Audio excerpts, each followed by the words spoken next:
Good afternoon, everybody. My name is Paul Lathrop. I'm the Deputy Director of New Media for the Second Amendment Foundation.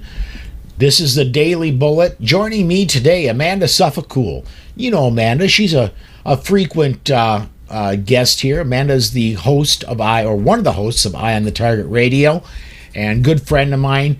Amanda, thanks for dropping by today. Oh, no problem. Thanks for inviting me, Paul.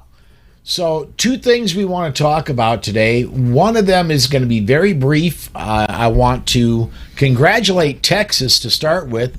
Texas, yesterday, the legislature finally cleared and sent to the governor constitutional carry.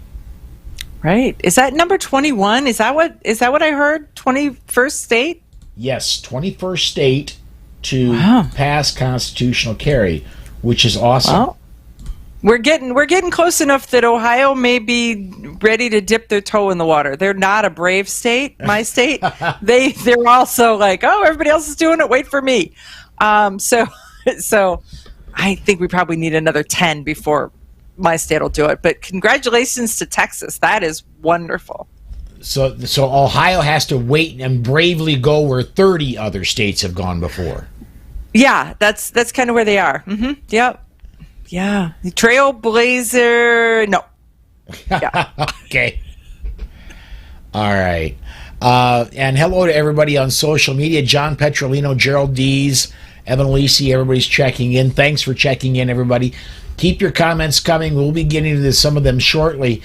The other topic I want to talk about, and Amanda, this is something you and I have talked about before, both here and other places, is David Chipman is the Biden administration's pick to head the Bureau of Alcohol, Tobacco, Firearms, and Explosives. And my old go-to whenever I say that is that should be a convenience store, not a government entity. But I'm telling you. Biden's pick to head the ATF is David Chipman. This is a guy, and you sent me his resume here a little bit ago. Right. Look, how cool was that? I mean, you go digging, and the next thing you know, you got it.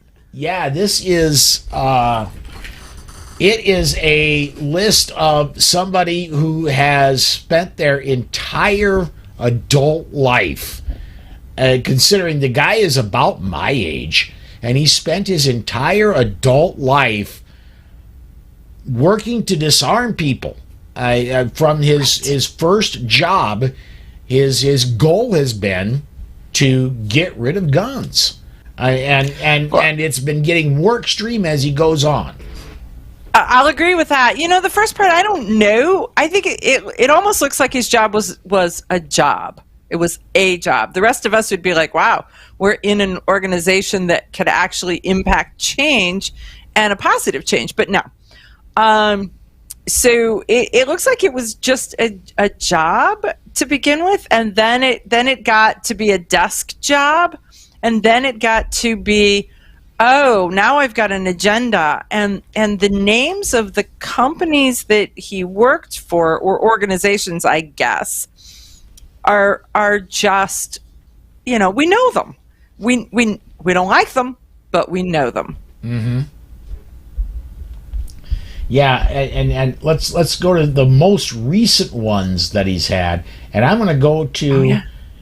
He was going back from July 2012 to July 2013.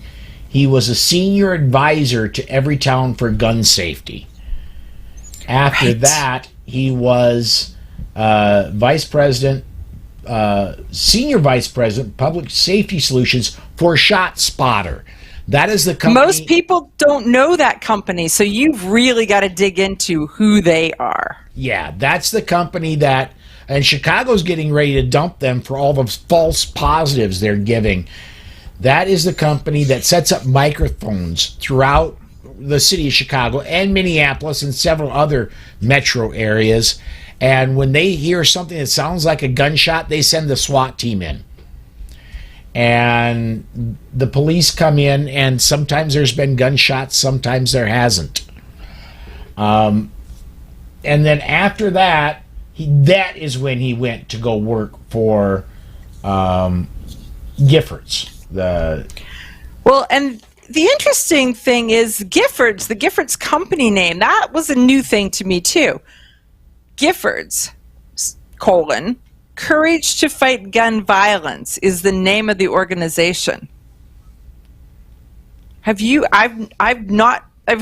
the Giffords Foundation and all of this, but I think this is probably worthy of a dive or a deep dive as to how many organizations does Giffords have under their Giffords umbrella, and what are they doing with them, and what are they named, and what's their structure, and all of that. But he was the senior policy advisor for Giffords, the Courage to Fight Gun Violence.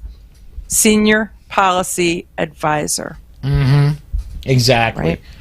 So this, and I've said it myself, I've heard it said, and I think the best analogy could be putting somebody who worked at the highest levels of PETA in charge of the meat inspection department of USDA. It's just not... Right. And setting the menu at the Beefeater restaurant, right? Right, I mean, exactly. It really is. It's like, oh, yeah.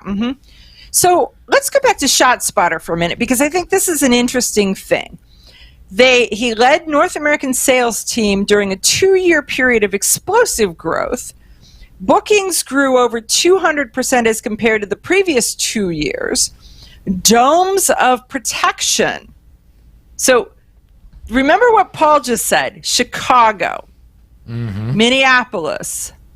Domes of protection were erected to shield 145 new square miles of coverage. Do you think Chicago's being protected? Do you think Minneapolis is being protected? Are there domes of protection actually protecting, or are they just selling stuff for a company that's has the agenda of telling you when bad things are going on? Well, and that's extremely... Domes of protection. Let's look at what this actually does. It sends in police after shots have been fired. Right. There's no protection or after there. shot style noises are detected. Yes, exactly. So what does that mean? I mean, in this day and age of so many other things, we'll just say. Gerald has a great comment. Obviously, unbiased is not a requirement. Otherwise, the resume alone would rule him out. Democrats know people do not dive deep. Titles like those sound good to both sides. Right.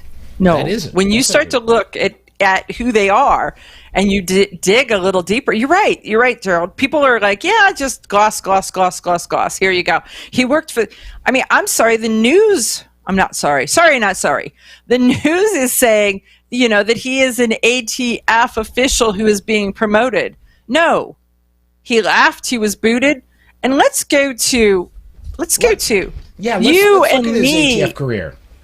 Well, let's just go to you and me. You've been in an organization for 22 years, and then you just up and leave?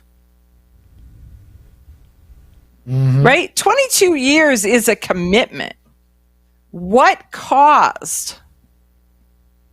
I was in a career for 22 years. Right. And then you had a life-changing event. Yes. That caused you to leave. Yes. Right? I mean, that inability to pass a physical, yes. When you get to a certain spot, then something causes that change. It isn't that we all go, 20 years and out. It's not, you really don't, at that place in most people's lives, they are settled in and they don't make a major life shift. If they were a job jumper, then you'd see that. But he was, so when you start to look at this, I'm looking at this as someone who reads resumes. You look at it and you go, wow, you were there for a really long time. If it were like a car manufacturer or manufacturer, you'd be like, so what happened? Major layoff? Something happened there that booted you out of the nest. And then the next job he was at for a year.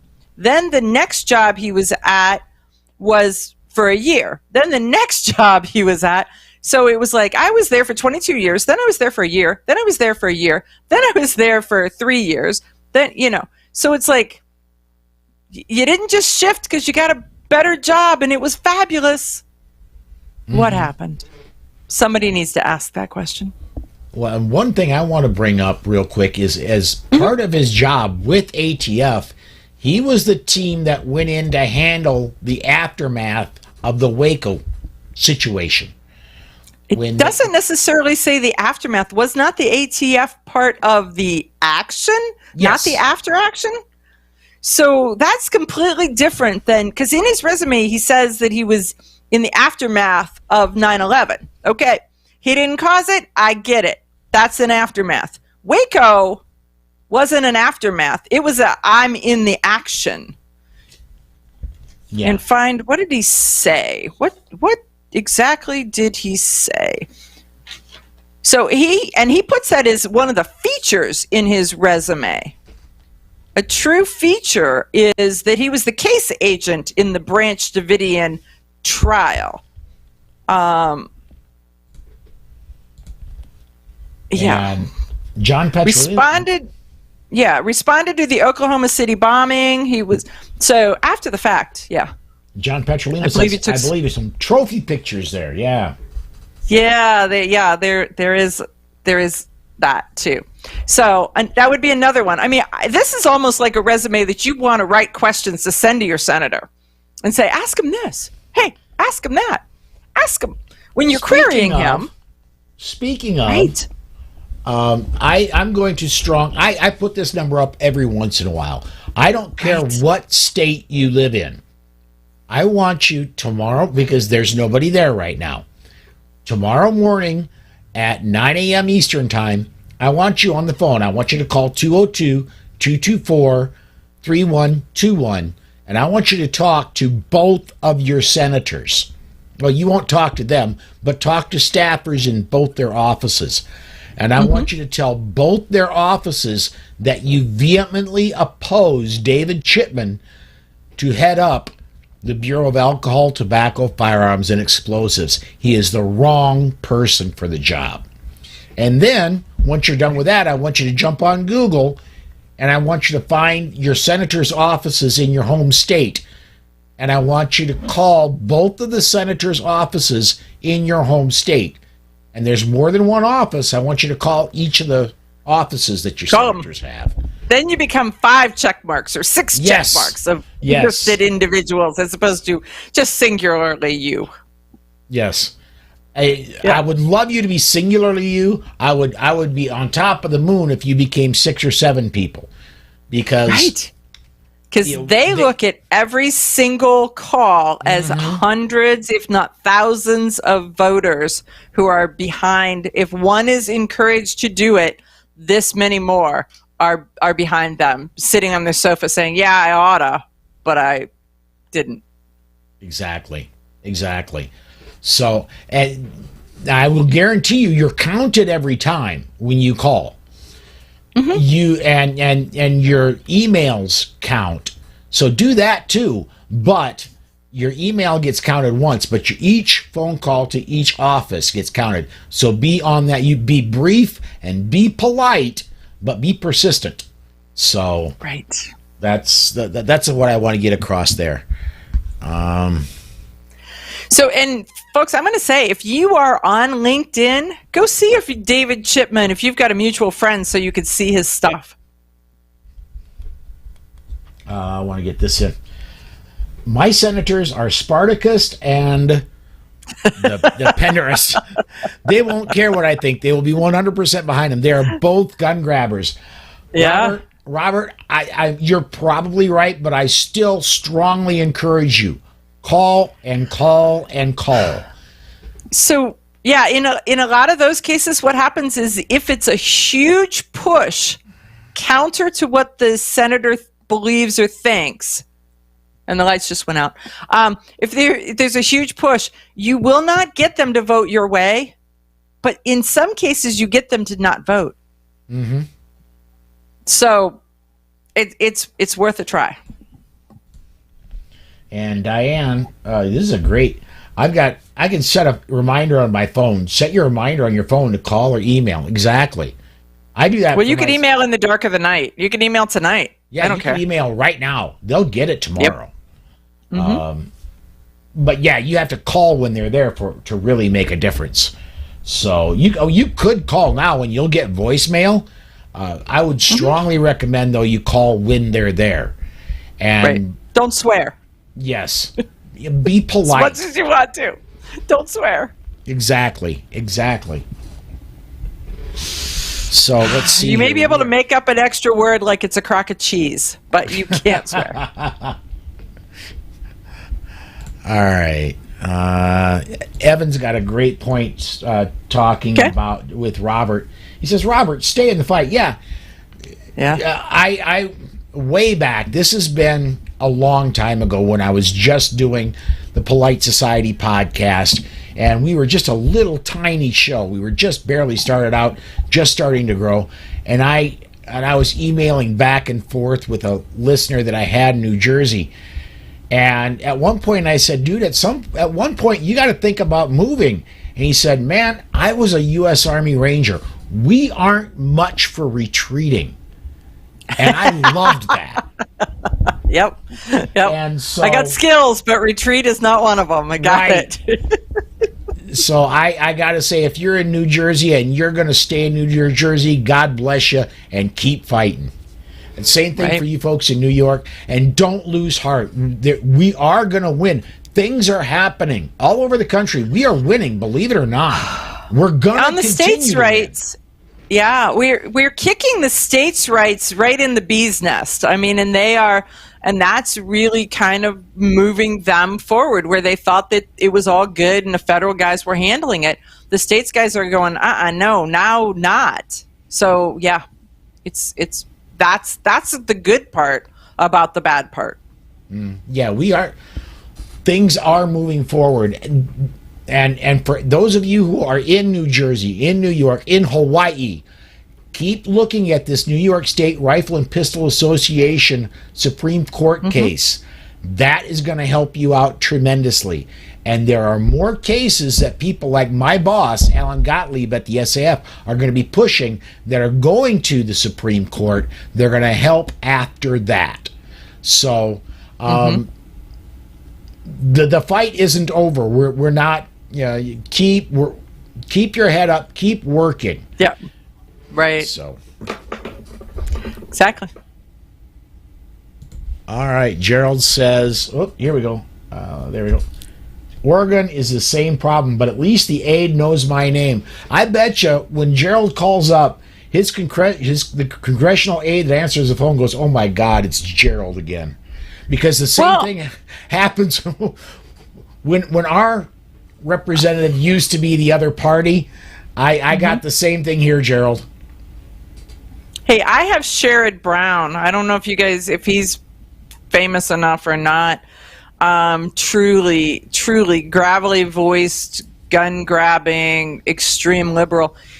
And when we went to DC, thinking that we would not really get an opportunity to have much conversation with them, we ended up with a 45-minute conversation with a staffer talking about the things that we agree on, so that we're not fighting those things, and then having an opportunity to work off of that to the stuff that we don't agree on, to give them some do you thinks. Did you think about this? Do you know this? Did you get this data?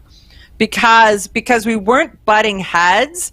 We were, we agree on this, but here's why we agree on this, whatever that is, and it was an extremely interesting conversation for an organization that I didn't expect, and I felt good about that conversation coming out of there.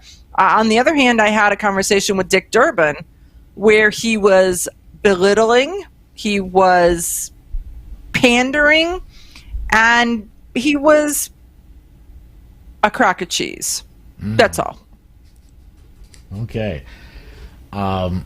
Robert comes back. We fight food right at our local level. My congressman is Jeff Van Drew, who switched parties and had an A rating from the NRA as a Democrat state senator.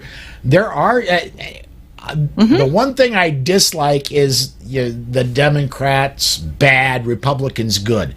Personally, I bleed libertarian. I'm not a Democrat really. I'm not a Republican really. I believe in you. I don't believe in parties.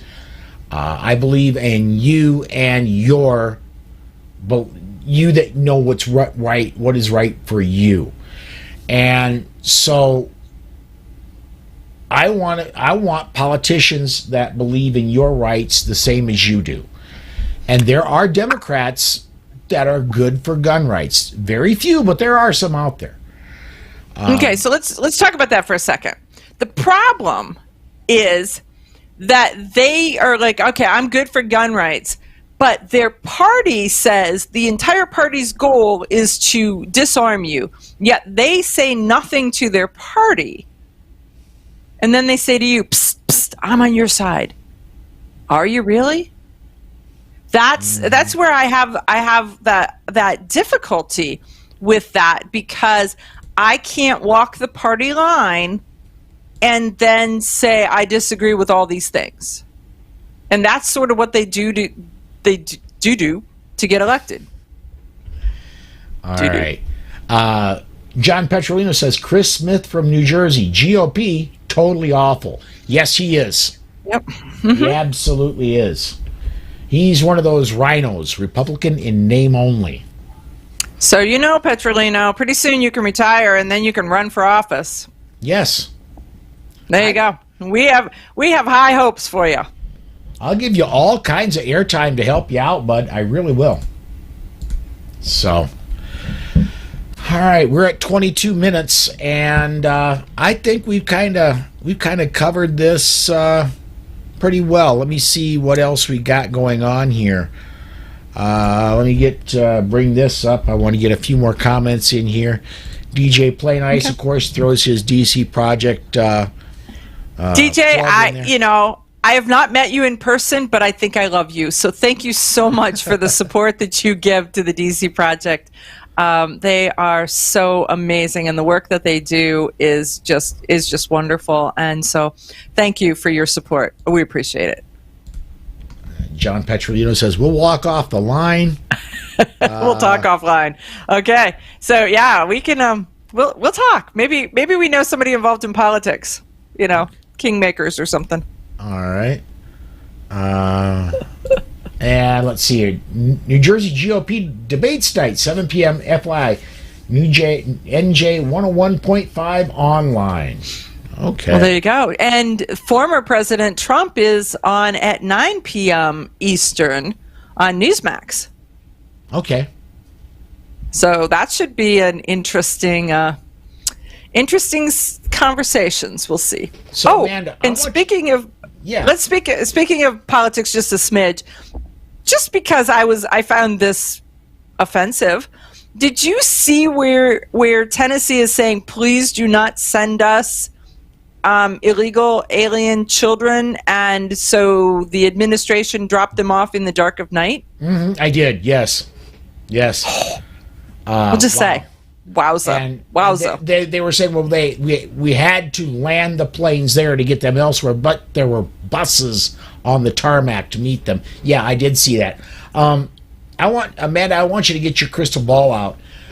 Okay. 2024, do you think Trump runs again? He's going to be a little long in the tooth. Honestly, I don't think so. I believe that what he will do is I believe that he's going to step into the role of kingmaker. So I believe that you're going to see, I think we're going to end up seeing a DeSantis and somebody. If they're smart, it's going to be DeSantis and a female. And because I think that right now they can get the vote that is the anti-Trump vote that was not necessarily pro-Biden administration.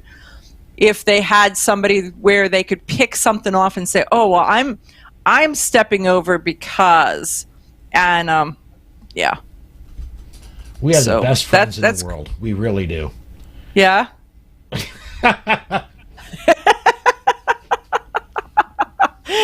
Please do not send me $100 bills at this address, right? And here's my address to not send them. So, right. yeah. Yeah, Teal Life for 2A. I'm telling you, I want to do a t-shirt that says Teal Team 2. What do you think?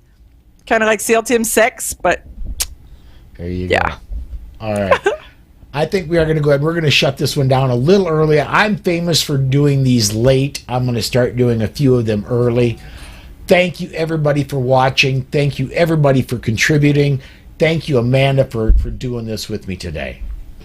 No problem. Anytime, Paul. Anytime. All right, everybody, please keep checking in. I plan on doing these. I've got some medical appointments later in the week. I plan on doing these Monday through Friday, 5 p.m. Central Time, as my schedule with my medical appointments allows. But as of right now, I plan on doing them every day at 5 p.m. Central Time. Please, thank you for watching and keep checking in daily. Until next time.